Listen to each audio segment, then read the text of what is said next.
Feeling frustrated cause you keep missing those sweet headshots and wanna step up your aim? Well, here's the lowdown on some crosshair settings that even the big shots in the gaming world swear by. So let's dive in. First of all, fire up Counter-Strike 2 on your computer. Once you are in the game, click on the gear icon from the top left corner of the screen to bring up the settings. Then switch to the game tab. After that, click on crosshair from here and you will be taken to this section. Now, just change the crosshair style to classic static. After that, select always on for friendly fire reticle warning.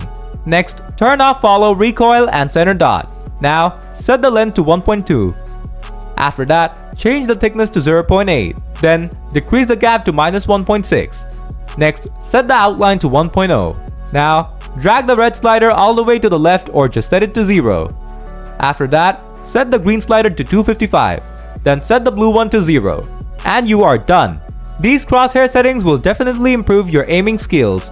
If you found the video helpful, hit the like button.